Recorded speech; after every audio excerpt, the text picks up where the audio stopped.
आदित्य 26 साल का और उसकी छोटी बहन रश्मि 21 साल की गोवा से एक छोटे नाव ट्रिप पर निकले थे।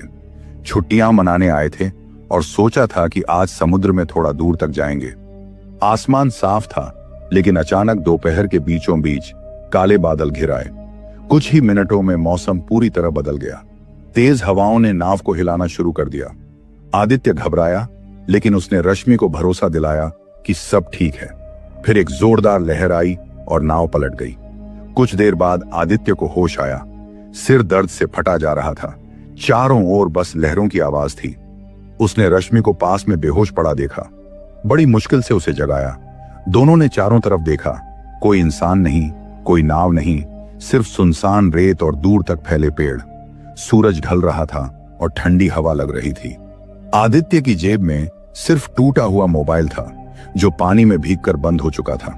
रश्मि के पास एक छोटा बैग था, जिसमें बस पानी की बोतल और कुछ बिस्किट थे। वे दोनों चुपचाप बैठ गए। कुछ देर तक किसी के आने का इंतजार किया, लेकिन चारों तरफ सन्नाटा था। कोई जहाज, कोई हेलीकॉप्टर, कोई आवाज तक नहीं। डर धीरे धीरे दिल में उतरने लगा। क्या कोई उन्हें ढूंढने आएगा या वे यहां हमेशा फंसे रहेंगे? पहला दिन किसी तरह उम्मीद में बीता। आदित्य और रश्मि बार बार समुद्र की ओर देखते, शायद कोई नाव दिख जाए। लेकिन शाम होते होते उन्हें समझ आ गया कि कोई मदद इतनी जल्दी नहीं आने वाली। थकान और डर के बाद दोनों गीली रेत पर सो गए।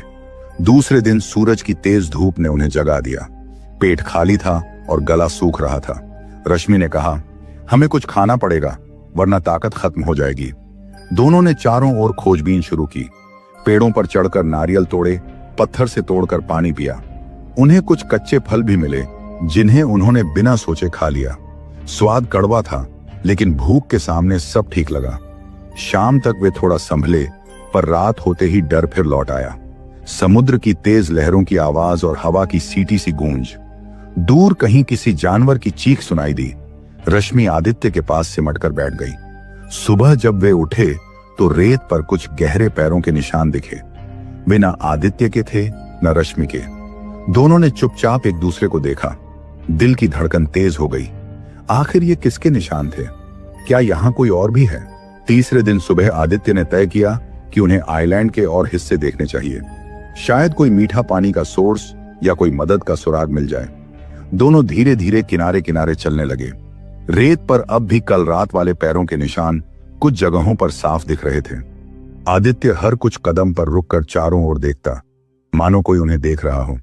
कुछ दूर जाने पर रश्मि को रेत में आधा दबा हुआ कुछ दिखा। उसने हाथ से मिट्टी हटाई तो एक टूटा हुआ जूता निकला। वह जूता पुराना और गीला था, लेकिन साफ दिख रहा था कि सालों से वहीं पड़ा है। उसका तला घिस चुका था और एक साइड से फटा हुआ था। रश्मि का गला सूख गया। उसने धीरे से कहा, ये यहां कैसे आया? आदित्य ने जूता हाथ में लेकर देखा और कहा, लगता है कोई यहां पहले भी फंसा होगा, लेकिन अब कहां है? दोनों कुछ देर चुप रहे। समुद्र की हवा और लहरों की आवाज अचानक डरावनी लगने लगी। वे धीरे धीरे वापस अपने जगह लौट आए। उस रात उन्हें नींद नहीं आई। बार बार वही सवाल मन में घूमता रहा, क्या यहां कोई रहता था या वह मर चुका है?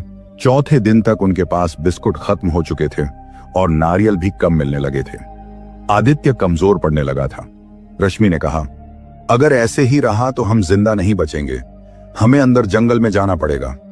आदित्य पहले हिचकिचाया, लेकिन मजबूरी में मान गया। जंगल घना और अंधेरा था। हर ओर अजीब आवाजें आ रही थीं।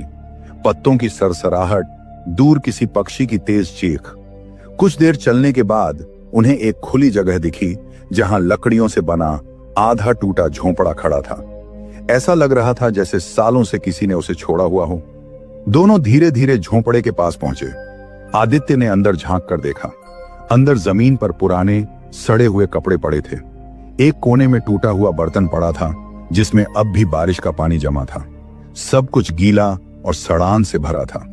रश्मि ने धीरे से कहा, कोई यहां रहा था, लेकिन अब कहां है?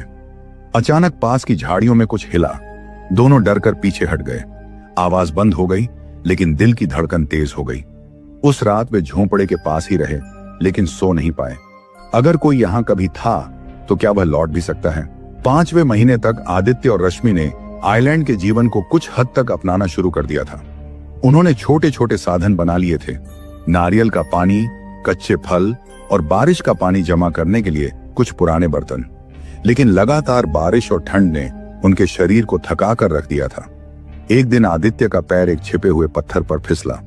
चोट इतनी गहरी थी कि वह सही से चल नहीं पा रहा था। रश्मि ने उसे सहारा देकर झोंपड़े तक पहुंचाया, लेकिन रात होते होते आदित्य की तबीयत और बिगड़ गई। हल्का बुखार और दर्द ने उन्हें दोनों को डरा दिया। रश्मि ने खुद को संभालते हुए कहा, हमें कुछ करना होगा, नहीं तो हम जिंदा नहीं रह पाएंगे। दोनों ने चारों तरफ देखा। समुद्र की आवाज, बारिश की बूंदें और जंगल की अजीब आवाजें, यह सब अब डर से ज्यादा भारी लगने लगा था। उस रात रश्मि के मन में सवाल गूंजता रहा, क्या हम इतने लंबे समय तक जिंदा रह पाएंगे, या यह आइलैंड हमारी आखिरी मंजिल बन जाएगा? हर बूंद और हर हवा का झोंका उनके डर को और गहरा कर रहा था। दिन बीतते गए और नारियल, फल और अन्य साधन धीरे धीरे खत्म होने लगे। आदित्य और रश्मि दोनों तनाव में थे। आदित्य हमेशा यह सोचता कि कैसे उन्हें सुरक्षित बाहर निकाला जाए, और रश्मि डर और भूख से परेशान हो गई थी। छोटे छोटे मुद्दों पर बहस होने लगी। आदित्य ने कहा, हमें संयम रखना पड़ेगा, हिम्मत नहीं हारनी चाहिए। रश्मि रोते हुए बोली, शायद कोई हमें कभी ढूंढने नहीं आएगा, हम यहां हमेशा फंसे रहेंगे। उसकी आवाज में थकान और डर साफ झलक रहे थे। तभी दिन के उजाले में समुद्र में कुछ हलचल दिखी। आदित्य ने दूर क्षितिज की ओर देखा और कहा, रश्मि देखो, शायद कोई नाव है। दोनों ने आंखें तरेर कर देखा। नाव दूर थी, बहुत दूर, लेकिन धीरे धीरे बढ़ रही थी। रश्मि ने हाथ हिलाए, चिल्लाया, लेकिन नाव अचानक मुड़ गई और एक अलग दिशा में चली गई। रात आते आते दोनों चुपचाप बैठ गए। दिलों में सवाल गूंज रहे थे, क्या नाव ने उन्हें देखा? क्या सच में कोई मदद के लिए आया था, या उनका सपना ही था? क्या यह मौका केवल एक भ्रम था, या आइलैंड ने उन्हें सच में फंसा कर रखा है? दिल की धड़कन और सांसें तेज हो गईं, और रात का अंधेरा उनके डर को और गहरा कर रहा था। दूसरे दिन सूरज की हल्की रोशनी में आदित्य और रश्मि ने फिर से समुद्र की ओर देखा। दिल में थोड़ी उम्मीद थी कि शायद कल दिखी नाव वापस आए। आदित्य ने रश्मि को कहा, आज अगर कोई नाव दिखी तो हम पूरी ताकत से मदद के लिए इशारे करेंगे। और तभी दूर क्षितिज पर हल्की सी हलचल दिखाई दी। आदित्य और रश्मि दोनों ने हाथों से जोर जोर से इशारे किए, चिल्लाए, लेकिन नाव धीरे धीरे मुड़ गई और दूसरी दिशा में चली गई। आदित्य का दिल टूट गया। रश्मि फफक कर रोने लगी। वह चाहती थी कि किसी ने उनकी मदद की कोशिश की हो, लेकिन अब उन्हें शक होने लगा कि शायद नाव ने उन्हें देखा ही नहीं। रात होते होते आदित्य किनारे पर बैठा रहा। लहरों की आवाज और ठंडी हवा उसे बेचैन कर रही थी। वह सोच रहा था, क्या कोई सच में उनकी मदद के लिए आया था, या जानबूझकर उन्हें नजरअंदाज कर दिया गया? रश्मि झोंपड़े में सो रही थी, लेकिन आदित्य की आंखों के सामने बार बार वही नाव घूम रही थी। क्या कोई वास्तव में उन्हें देख रहा है और चुपचाप छोड़ दिया है, या यह सिर्फ उनका भ्रम है? उस रात दोनों की नींद नहीं आई। समुद्र की लहरें और अंधेरा हर पल डर को और गहरा कर रहे थे। एक दिन आदित्य और रश्मि ने तय किया कि जंगल के अंदर और गहराई तक जाएंगे। शायद पानी का कोई और स्रोत या बचाव का कोई सुराग मिल जाए। पेड़ और झाड़ियां इतनी घनी थीं कि सूरज की रोशनी भी मुश्किल से जमीन तक पहुंच रही थी।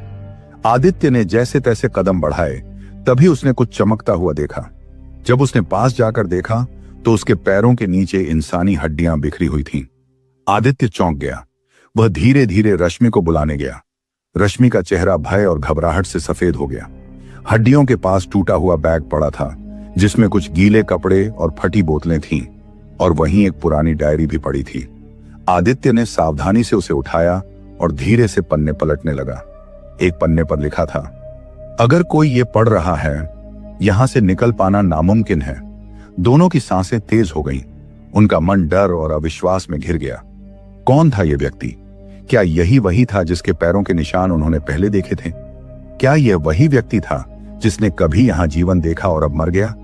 अगर यह सच है तो क्या उनके लिए भी यहां से बच निकलना असंभव होगा? आदित्य ने डायरी को धीरे से अपने बैग में रख लिया। रश्मि ने उसके कंधे पर हाथ रखा, लेकिन दोनों जानते थे कि अब उनका डर और गहरा हो गया था।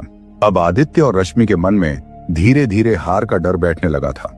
5 महीने से ज्यादा समय तक इस सुनसान आइलैंड पर रहने के बाद दोनों शारीरिक और मानसिक रूप से थक चुके थे। आदित्य के पैर की चोट अब गंभीर हो गई थी। हर कदम उसे दर्द दे रहा था और चलना मुश्किल हो गया था। रश्मि ने स्थिति संभालने की कोशिश की। उसने मछली पकड़ना शुरू किया ताकि कम से कम भूख मिट सके। लेकिन जैसे जैसे दिन ढलता, समुद्र के पास हर हलचल उसे डराने लगी। कई बार उसने देखा कि पानी में अचानक कुछ हलचल होती, जैसे कोई उसके पास से गुजर रहा हो। उसने डरते हुए आदित्य को कहा, क्या कोई हमें देख रहा है या यह सिर्फ हमारा भ्रम है? रात आते आते आदित्य और रश्मि दोनों चुपचाप झोंपड़े में बैठे। थकान, भूख और डर ने उनके मन पर भारी दबाव डाल दिया था। हर छोटी आवाज, हर हवा का झोंका, हर लहर की चोट उनके डर को और गहरा कर रही थी। आदित्य ने चुपचाप सोचा, अगर ऐसा ही चलता रहा तो क्या हम जिंदा बच पाएंगे या यह आइलैंड हमारी आखिरी जगह बन जाएगा? क्या उनके चारों ओर कोई सच में है या अब उनका डर ही उनका शिकार बन रहा है? दिन गिनती के अनुसार ठीक 720वें दिन था। आदित्य और रश्मि अब लगभग 2 साल तक उस सुनसान आइलैंड पर फंसे हुए थे। सुबह की हल्की धूप में अचानक दूर से हेलीकॉप्टर की आवाज सुनाई दी। आदित्य और रश्मि दोनों की उम्मीदें अचानक जाग उठी। रश्मि ने तुरंत पास रखे पुराने सूखे लकड़ियों और नारियल के छिलकों से आग लगाई। धुआं धीरे धीरे ऊपर उठने लगा। आदित्य और रश्मि बार बार हाथ हिलाते रहे और जोर जोर से चिल्लाए।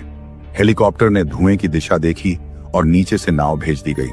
कुछ ही मिनटों में नाव किनारे पर आकर रुकी और उन्हें बाहर निकाला गया।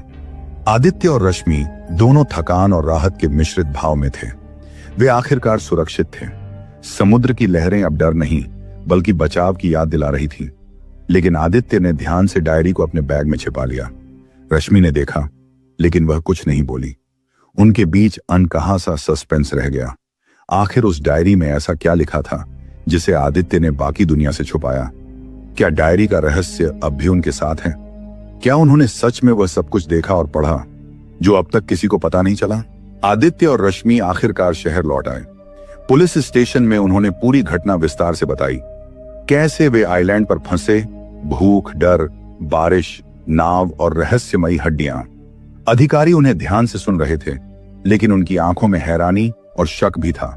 तभी पुलिस ने एक चौंकाने वाला सच बताया। जिस आइलैंड से तुम आए हो, वहां 10 साल पहले एक परिवार फंसा था। उनमें से सिर्फ एक आदमी जिंदा लौटा था, लेकिन उसने कभी नहीं बताया कि बाकी लोग कैसे मरे और उसकी डायरी कभी नहीं मिली। आदित्य का चेहरा अचानक बदल गया। वह चुपचाप अपना बैग खोला और वही पुरानी डायरी समुद्र में फेंक दी। रश्मि ने देखा, लेकिन कुछ नहीं पूछा। उनके बीच एक अनकहा सस्पेंस रह गया। आदित्य ने शायद वही सब पढ़ा था जो किसी को पता नहीं होना चाहिए था। उसने सच क्यों छिपाया? क्या वह जानता था कि आइलैंड पर होने वाली घटनाओं का रहस्य दुनिया के लिए बहुत खतरनाक या डरावना था? या क्या उसने कुछ ऐसा देखा जिसे रश्मि को भी नहीं बताना उचित समझा?